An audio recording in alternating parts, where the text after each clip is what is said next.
Bueno, pasamos al otro, que era lo que les decía ya de mirarnos como una familia humana.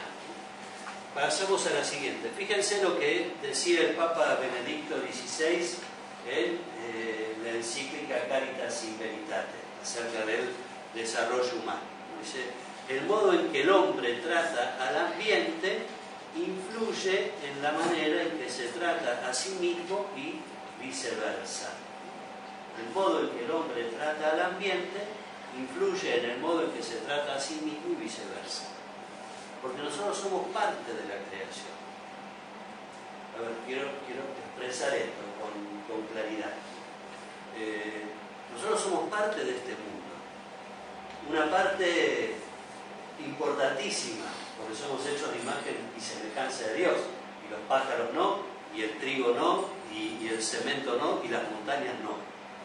Pero que las montañas no sean hechas de imagen y semejanza de Dios no significa que con esas podamos hacer lo que queramos.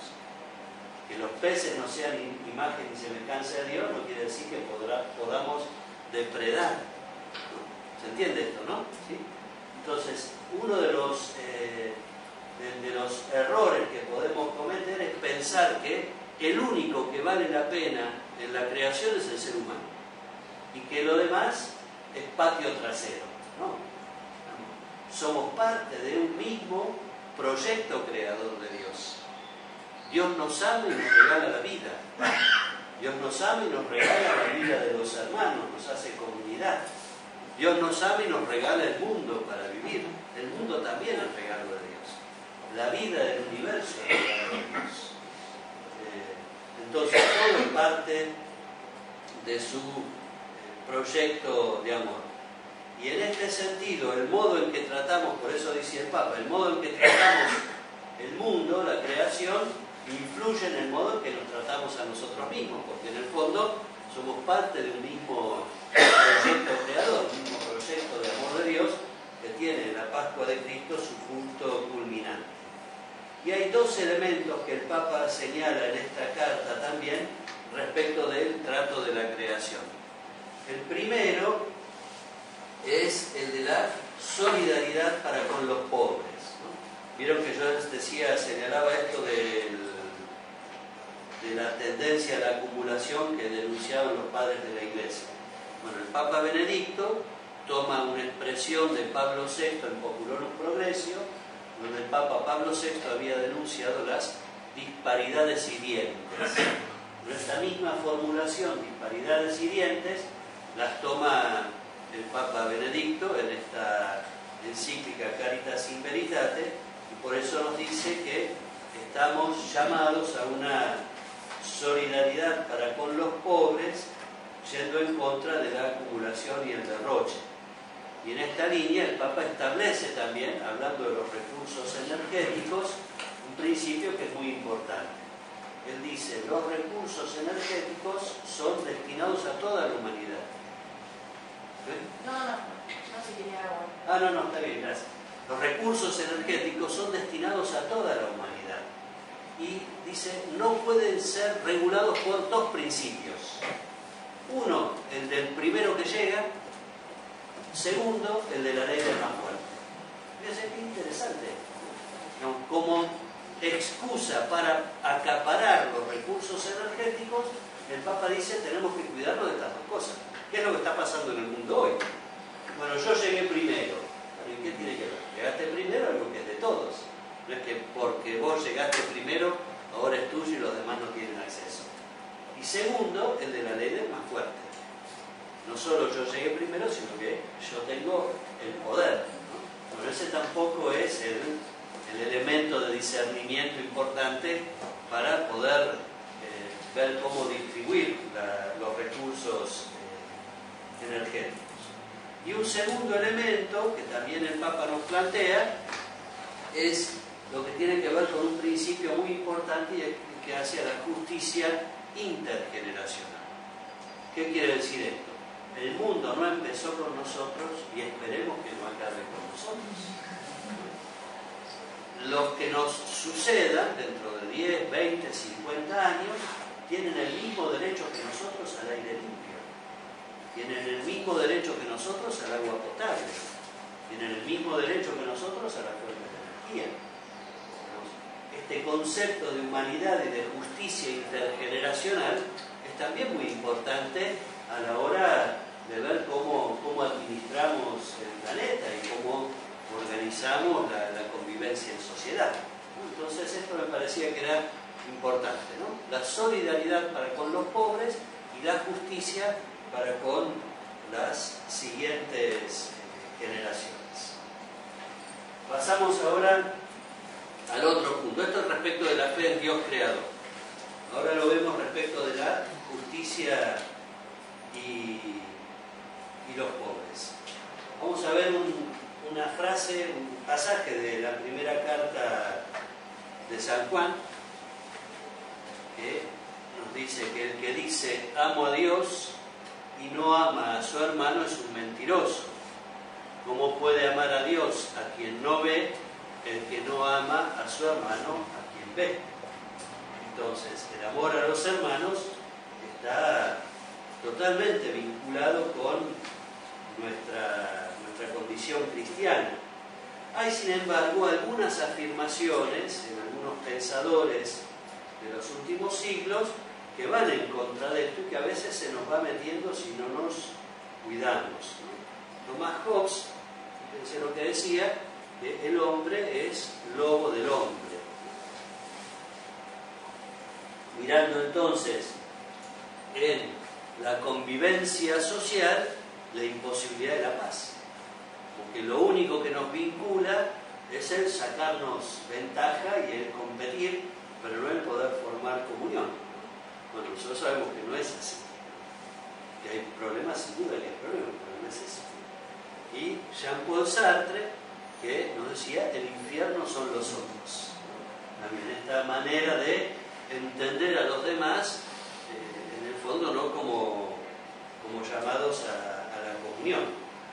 El Papa Francisco saca algunas conclusiones de esta tendencia al individualismo y el egoísmo y dice que llevan a la globalización de la indiferencia.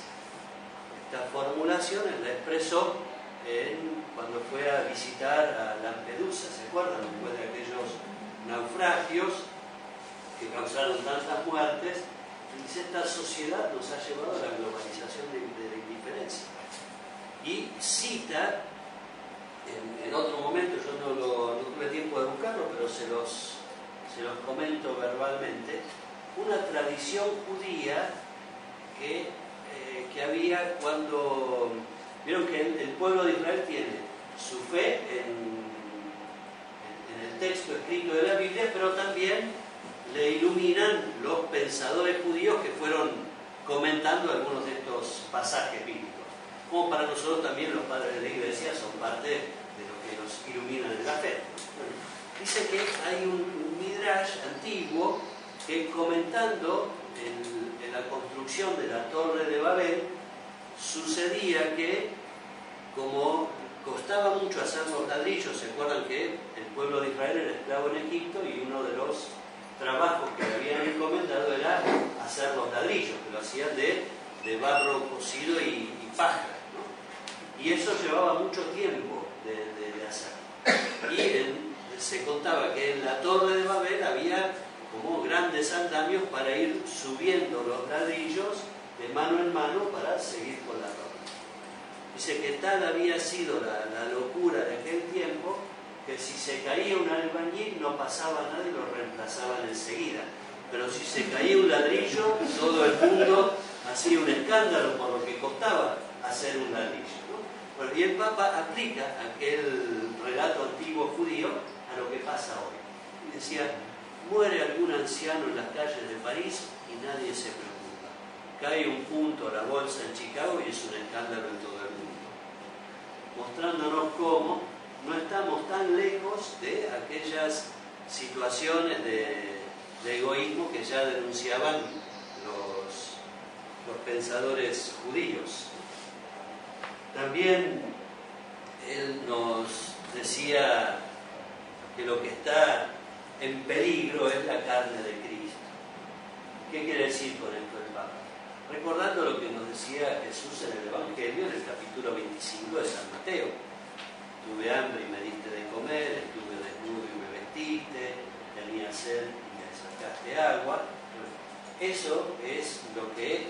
nosotros nos ayuda a mirar a Cristo mismo presente en nuestros hermanos. Entonces, lo que Él nos está llamando la atención es esto. Lo que está en riesgo es la carne misma de Cristo en nuestros hermanos que más sufren. ¿Pasamos? Tomando también esta idea de San Basilio, el Papa, hablando a la FAO, decía: los alimentos que se tiran a la basura son alimentos que se roban de la mesa del pobre y del que tiene hambre. Otros pasajes también de cuando estuvo con los argentinos en Brasil, él decía: esta civilización mundial se pasó de rosca, es una civilización que hace culto al dios dinero y que ha caído en una filosofía y praxis de exclusión. Y acá él lo refería a esto a las dos puntas de la vida, los niños y los jóvenes y los ancianos.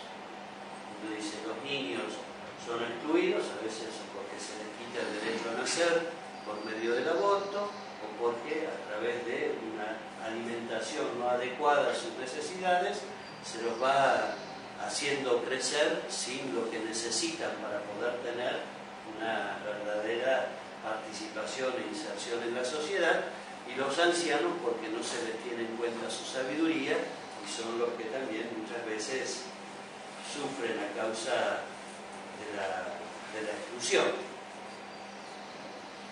Él nos habla también con esta imagen que está también recogida en el documento de Aparecida. El documento de Aparecida nos habla del amor de misericordia y la necesidad de crear estructuras sociales más justas. Y nos dice ahí el documento que el amor de misericordia no nos tiene que hacer colaborar con sostener un sistema económico inicuo que es el que genera a los pobres, sino que debemos atender las obras de misericordia y simultáneamente buscar generar estructuras más justas en la sociedad. Y el Papa Francisco un par de veces ha utilizado esta imagen de los heridos por la guerra. Y él dijo esto: cuando sucede una guerra y se instala un hospital de campaña, lo primero es sanar las heridas más urgentes. No hacemos una medida a ver cómo está de colesterol aquel que está necesitando enyesar la pierna o tener alguna cirugía. Después sí tenemos que ver cómo ayudar a una salud en un sentido más integral. Pero él usa esta imagen, ¿no? Como mostrándonos que la sociedad en la que vivimos de verdad está dejando un tendal de heridos. ¿Seguimos? Esto mismo es lo que yo le decía, lo de simultáneamente con el amor de misericordia procurar las estructuras más justas de la sociedad. Y nos invita el Papa Francisco a nosotros a construir, pasamos a la otra, una cultura del encuentro y promover la amistad social. Él está insistiendo bastante en esto también cuando habló a los dirigentes sociales y políticos en Brasil y en algunas otras orientaciones que nos va dando, nos está llamando a él, a promover la cultura del encuentro. Ante una sociedad que globaliza la indiferencia, ante una situación de vínculos sociales que se van debilitando, nuestra tarea ha de estar orientada hacia los vínculos sociales y la amistad social. Por eso, para terminar, cuando hablamos de la cuestión social nos referimos a la fe que tiene que iluminar. En el Evangelio, en el Sermón de la Montaña, Jesús utiliza una imagen muy bonita, que es la de la luz que se enciende en una casa. No se enciende una lámpara para ponerla debajo de la cama, sino para ponerla en el candelero y que ilumine a todos los que están en la casa. Para que, dice Jesús, así deben ser las obras buenas de ustedes, para que, viendo las buenas obras que hacen, los demás glorifiquen al Padre que está en los cielos. Papa Benedicto XVI, comentando este pasaje del Evangelio, dice que la palabra obras buenas puede traducirse también por obras bellas. La palabra que utiliza ahí Jesús puede ser traducida por bondad o por belleza. Y él hace una reflexión muy bonita, diciendo que el obrar cristiano no solo busca el bien, sino también busca la belleza. Que en la medida en que nosotros buscamos nuestras obras buenas y bellas, lograremos entonces que los demás glorifiquen al Padre que está en los cielos. Así que bueno, gracias por escucharme y damos ahora...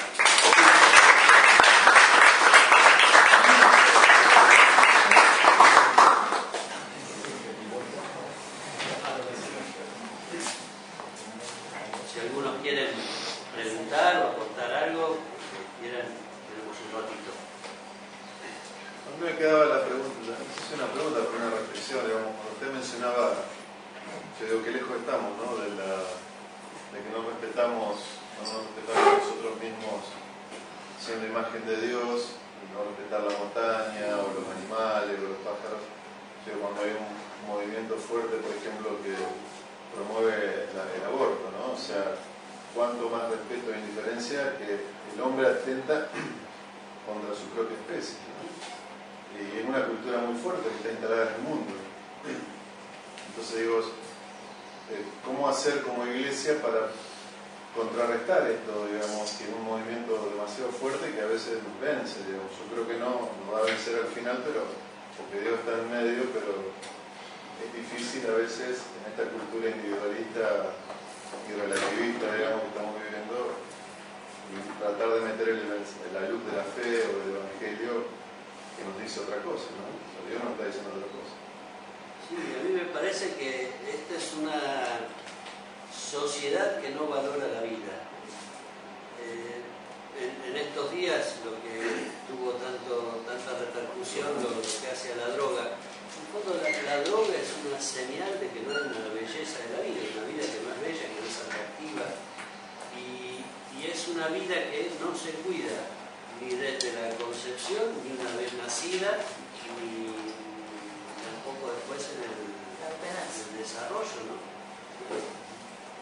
Veía algunas estadísticas de la preocupación por el trabajo entre los jóvenes. El promedio de desocupación suele ser el doble al promedio nacional. Los jóvenes son aquellos que más dificultad tienen para encontrar un trabajo y encontrándolo para poder sostenerlo.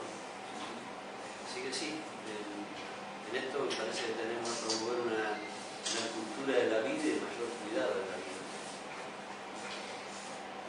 Yo a modo de reflexión también, me parece que nosotros estamos, ¿no es cierto?, incluidos dentro de toda una sociedad que se manifiesta de esta forma tan personal y tan egoísta muchas veces, y yo sigo sosteniendo que de alguna manera la conversión de toda esa sociedad se va a llegar a lograr cuando realmente cada uno hagamos un análisis de lo que somos nosotros mismos como personas y de tratar de tener un manto de humildad sobre nuestra vida, ¿no? Porque parece que la soberbia, la dominación, el poder y los logros que en definitiva van trascendiendo a alguna sociedad en especial a nivel mundial y todo parte de, me parece, primero de una valoración personal, y creo que si la persona como hijo de Dios no comprende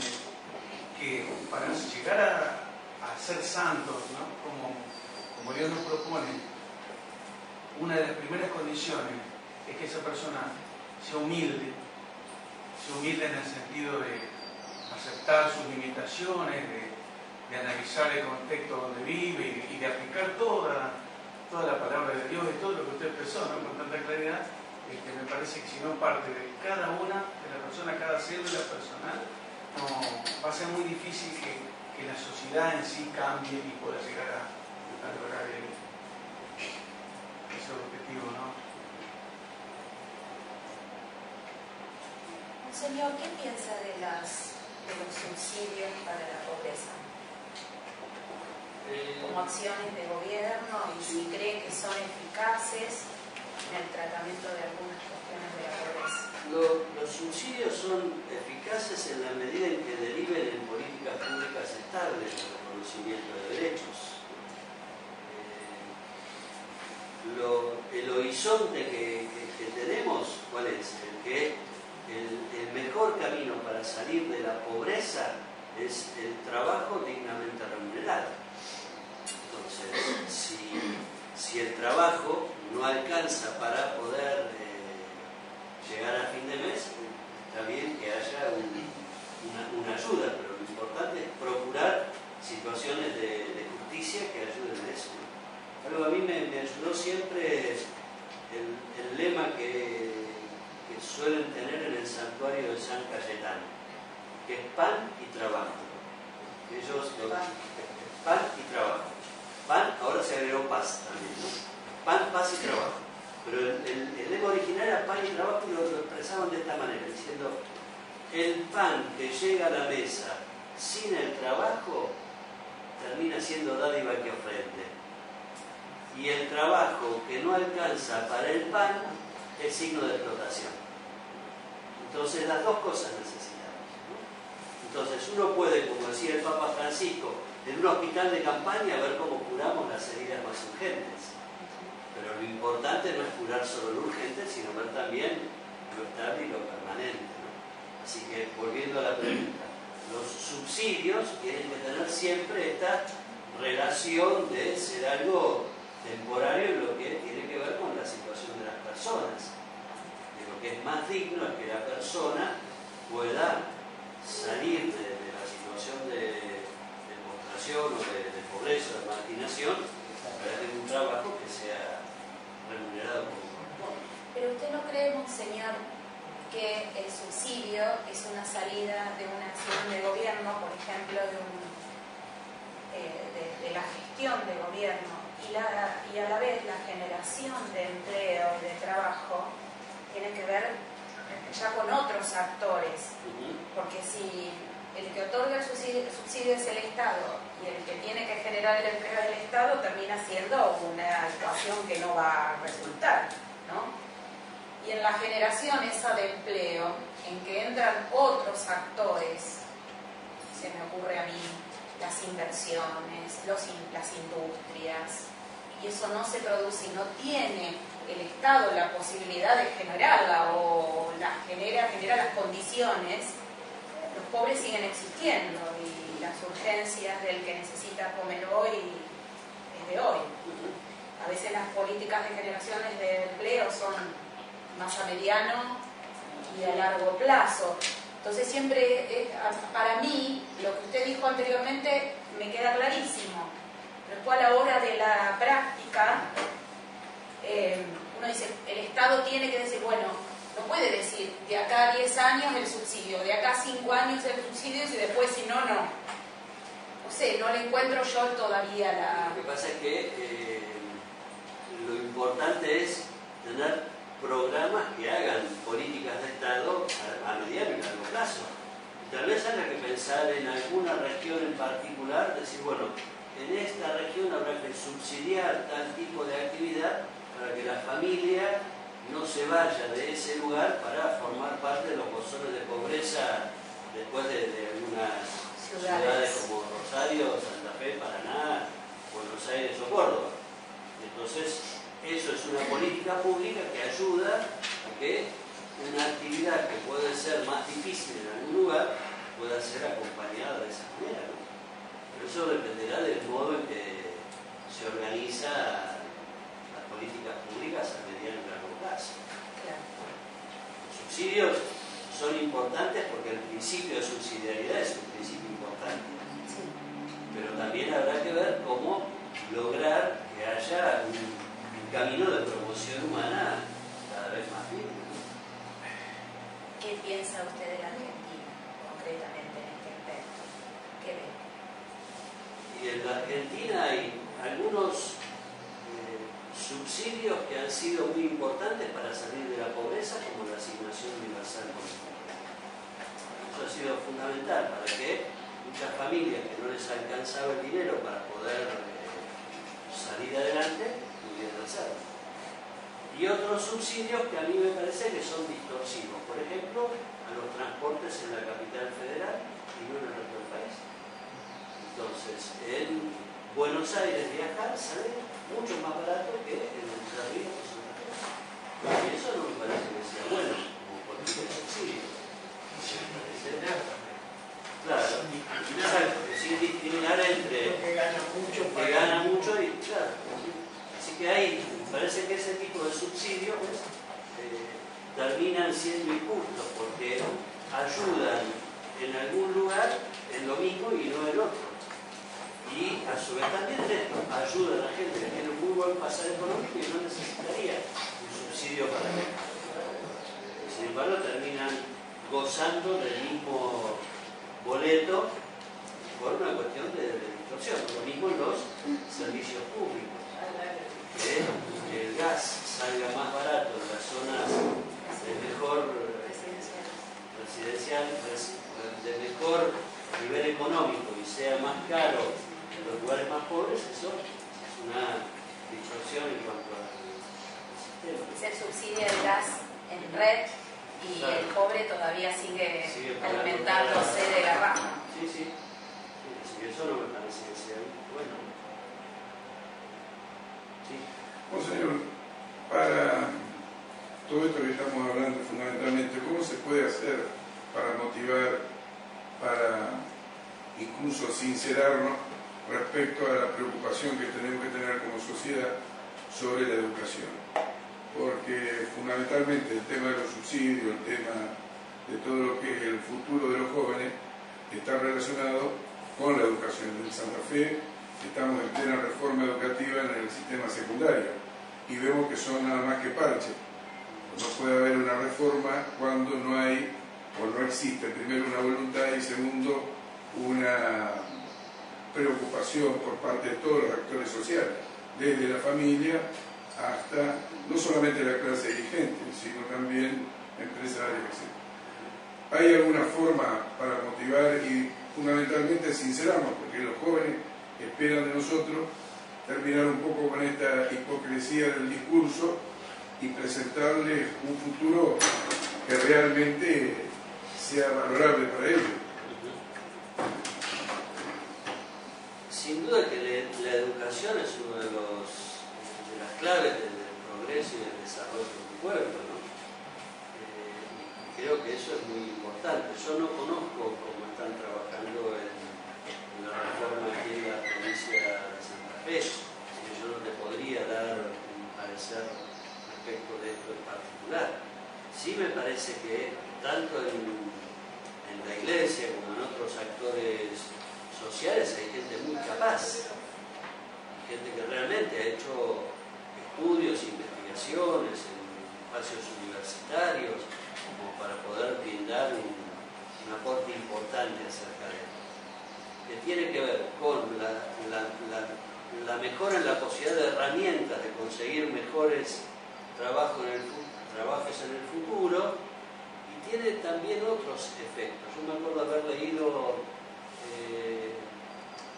ustedes lo sintieron nombrar a Bernardo Klixberg. Sí. Bueno, él ha hecho varios libros. ¿Cómo? Responsabilidad social. Claro, exacto. Yo no me acuerdo en qué libro, en ese de responsabilidad social no me acuerdo si el primero la gente o Economía con rostro humano. Él había hecho una investigación acerca de los niveles de inseguridad vinculados con los niveles de educación y cómo en algunos países, en la medida en que aumentaban un año en la escolaridad, bajaban el índice de violencia y de robos, ¿no? El primero la gente. El primero la gente. Era muy interesante y él mencionaba varios países y varias regiones donde esto era constatable por estadísticas, ¿no? Entonces, y hablando con él en un panel que me tocó compartir, yo le decía que me había resultado muy claro eso, y él me decía, mira, el problema que tenemos en la Argentina es que acá se piensan con plazos de 4 años, que es lo que dura una gestión de gobierno. yo lo hablé y él me mencionó varios gobernadores con los que había hablado, pues necesitamos por lo menos pensar en 8 o 10 años, como para pensar en un proceso educativo que de verdad pueda ir modificando este tipo de cosas. Pero si vos querés resultados en 4 años, no podés hablar de la educación. Podés hablar de escolaridad, podés hablar de salarios, podés hablar de otra cosa. Pero lo que hace falta en un proceso educativo es más difícil. Monseñor, nosotros hemos intentado en algunas oportunidades de la universidad llevar adelante acciones que traten de mitigar en parte, aunque sea, esta situación. Y lo que vemos es que realmente resolviendo el problema de 24 viviendas, de 14 viviendas, el tema no es totalmente insuficiente, digamos, como una gota en el mar. Apuntamos a pensar es más, creemos que es posible. Esto no es una situación de una condena divina, sino simplemente de pecado humano. ¿Tiene usted, o en todo caso, de alguna forma después nos haría llegar algunas experiencias que le parezcan importantes como para poder compararla, contrastarla, guiarnos? Sí. Nosotros en la conferencia... Universidad, digamos, sociedad, ¿no es cierto? Sí. Nosotros en la conferencia episcopal tenemos varios organismos. Uno de ellos, vinculado a lo social, es la Comisión Nacional Justicia y Paz. Dentro de la Comisión Nacional Justicia y Paz, esta comisión alienta un foro que se llama de habitantes a ciudadanos. Este foro reúne a las confesiones religiosas, a las 4 o 5 centrales sindicales, centrales empresariales, a algunas fundaciones y ONGs, y me estoy olvidando de alguna otra pata más. Pero bueno, son unas 30 y algo de asociaciones o instituciones de distinto tipo. Este foro tiene 3 o 4 mesas. Una de esas mesas es sobre vivienda. Y están preparando políticas públicas para vivienda, vinculando con la UCA, con equipos técnicos y con empresarios y con algunos otros. ¿Sí? Tal vez yo después te doy el contacto con alguno de ellos, porque ellos están haciendo un trabajo interesante que parte de estudios académicos y también con los que tienen experiencia de campo en algunas de estas asociaciones que están trabajando en la generación de viviendas. En el orden de eso, hacía algún aporte o consejo pastoral, Monseñor. Nosotros, digamos, trabajamos el tema de la doctrina o la enseñanza social de la Iglesia en la universidad. Por suerte, en nuestra formación profesional, todos los alumnos lo tienen, diríamos, dentro del plan de formación, así que es un espacio que creo rico, digamos, desde la universidad, por lo menos para nuestros egresados, que cuenten con esta visión también que hace a la dimensión social de la fe. Pero bueno, nos parece que por allí no llegamos a los más pobres materialmente, ¿no? Aunque nosotros también podemos ser pobres, como trabajadores vivimos de nuestro salario y si no los cobramos entramos en una situación de pobreza concreta, ¿no? Entonces, ¿cómo llevar este mensaje a las situaciones de mayor pobreza, diríamos? Y el segundo, el tema de la estructura, ¿no?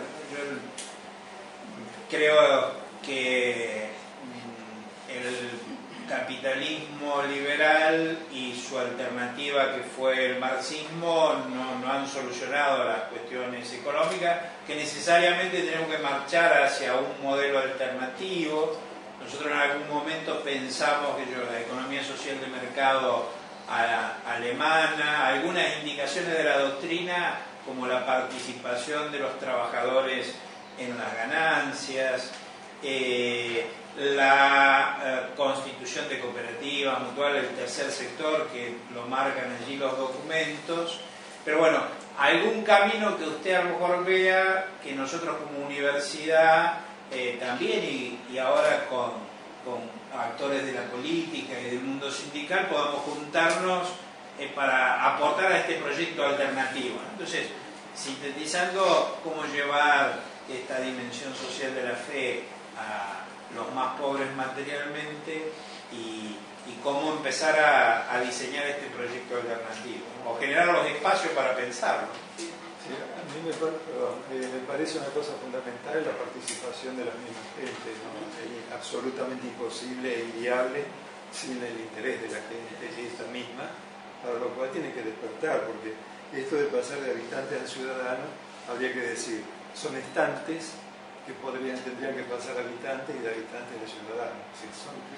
Hay una situación que en algunos casos verificamos verdaderamente ya no inhumana, es carente absolutamente de todo derecho humano, de todo, de la miseria absoluta y total. Hay gente que es basura con gente, a 10 cuadras de nuestra casa de gobierno. Y ante la indiferencia absoluta de todas las organizaciones que con dolor digo nos incluimos. A ver, a los pobres hay que ponerle rostros y ver que son rostros concretos, son historias, no son números. Uno de los riesgos que tenemos a veces es de guiarnos por estadísticas y decir, bueno, el 25, el 22, el 18,9, lo tenemos que hacer a las estadísticas ponerle rostro y vincularnos con ellos y ver en qué podemos establecer lazos de fraternidad. Y que ahí se puede hacer a través de experiencias solidarias, se pueden promover no solo desde esta universidad, digo, desde acá, pero desde otros espacios de la iglesia, grupos misioneros, grupos de servicio, grupos que vinculen en espacios que ustedes tengan académicos, cuando tengan que promover licenciaturas, doctorados, que estos estudios incluyan estudio de campo y contacto con la gente y que puedan, digamos, tener una vinculación con esta realidad desde el punto de vista académico, ¿no? Y respecto de lo otro, hay en los documentos del magisterio, yo no me acuerdo en Benedicto XVI si era en Caritas in Veritate o en cual, pero en la parecida está esta necesidad de buscar modelos alternativos de desarrollo. Y hay que buscarlo. Y nuestras universidades nos tienen que ayudar en esto. Y hay, en este sentido, un equipo de pensadores económicos que están buscando modelos alternativos. Algunos en Europa, otros acá en América Latina y en la Argentina en particular. Stefano Samagni, por ejemplo, él es alguien que está viendo cómo trabajar en esta línea y cada tanto es invitado acá a la Argentina. Sí, de economía civil. Era amigo de alguien de Gualeguaychú, yo le dije, cuando llegue dígale así lo podemos traer. De Marisa, es amigo de Marisa. Pero no lo hemos podido traer todavía. Sí. Es amigo de Fornari. Ah, bien, estamos. Él es un hombre muy interesante con esto. Pero además hay gente vinculada con él, Cristina Calvo. La invitamos, pero todavía no logramos que venga. Cristina, por ejemplo, ella también está en contacto con algunos economistas de Perú, de Colombia, que están haciendo una especie de foro de búsqueda intelectual para ponerle seriedad intelectual a experiencias de lo que se llama el tercer sector o de economía solidaria, para ver que de verdad tienen un sustento teórico en sus experiencias, ¿no? Entonces sería cuestión de ver cómo vincularse con estos equipos de trabajo. Después te puedo pasar también aquí. Dos preguntas más podemos hacer entonces. Dentro del listado de las carencias que tenemos en el equipo arquidiocesano de pastoral social, pensando un poco en las estructuras más justas, vemos la incapacidad que tenemos para influir en el ámbito legislativo, o vemos que no tenemos ninguna presencia, digamos. Yo quería saber en otras diócesis qué experiencia hay a nivel de pastoral social a nivel nacional, qué experiencia hay como para poder tener alguna incidencia en poder presentar proyectos o políticas de Estado a largo plazo, agruparse con otras instituciones, no sé si hay alguna experiencia de eso. Nosotros no la tenemos acá y vemos muchas veces que quedamos a mitad de camino también. A nivel nacional hemos hecho algunas experiencias. A ver, por ejemplo, te digo que de lo que me ha tocado a mí. Estando en la Comisión de Drogadependencia, cuando veíamos que a nivel nacional se estaba por tratar algún proyecto, pedíamos reunirnos con el diputado que estaba acá. Una de las reuniones fue con un diputado socialista, no sé si era de Rosario, me parece. Y él nos, ¿Sabasa? puede ser, ahora se me fue el nombre. Y nos recibió muy bien. Y a partir de esa reunión que tuvimos con él, tuvimos contacto con otros diputados. Después, algún obispo nos decía, mira, hablen con fulano, que por ahí era diputado de su provincia y que él sabía que era una persona permeable, y empezamos ahí a tener vinculaciones. Después tratamos de ver algunas cuestiones que fueran sensibles y que tuvieran alguna posibilidad de dar alguna tarea en común, ¿no? Por ejemplo, el tema de trata de personas. Ahí en eso coincidimos con legisladores de distintos signos políticos, con otros credos. Entonces hicimos una convocatoria, un par de convocatorias en la conferencia episcopal. Logramos ahí trabajar bastante y tener un ámbito de incidencia.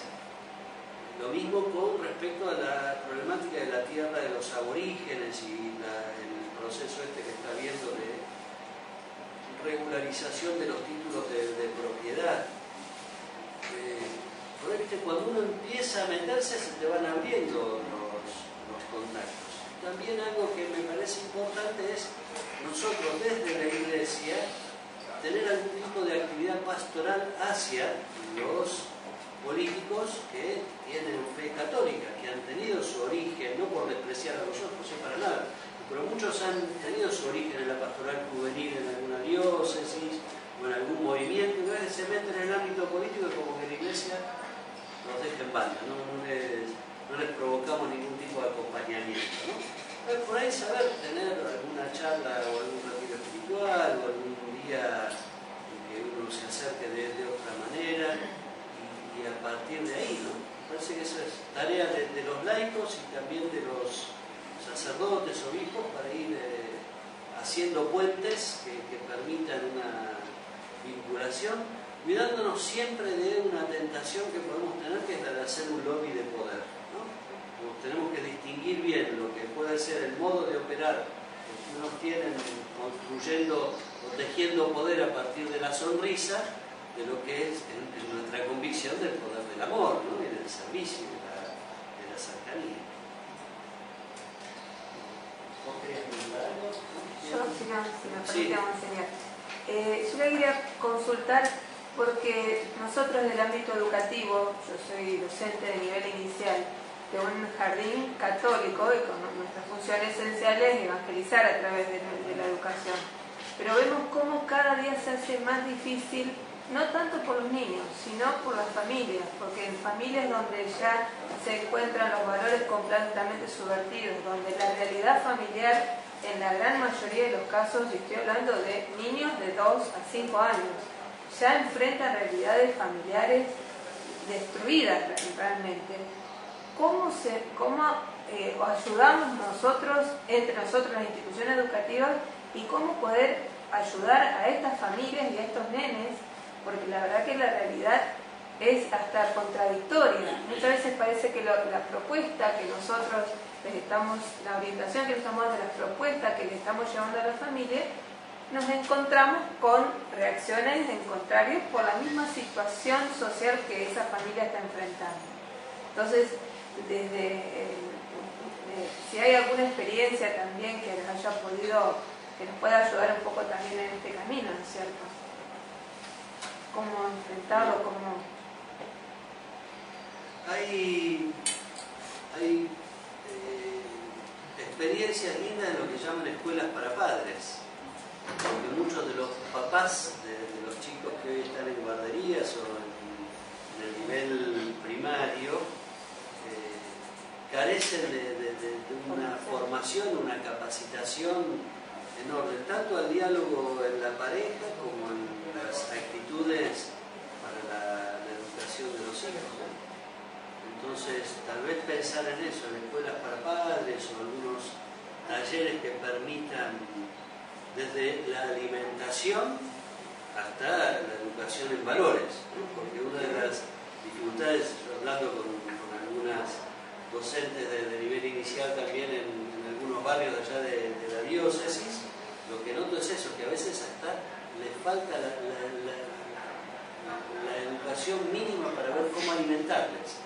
No que los mal alimentan, no por falta de alimentos, sino por no tener alimentos balanceados, ¿viste? O porque te dicen, y el nene no le gusta la fruta. ¿Cómo no le gusta? Eso no es un argumento para no darle fruta, ¿no? Pero parece como que a veces les falta a los papás estas herramientas mínimas para ver cómo educarles en la alimentación. La inquietud esa me parece que tiene que ver con el cuestionario que mandó el Papa a los obispos sobre la familia. Sobre las familias, sí, exactamente. así es. Sí, una tarea que está ahora.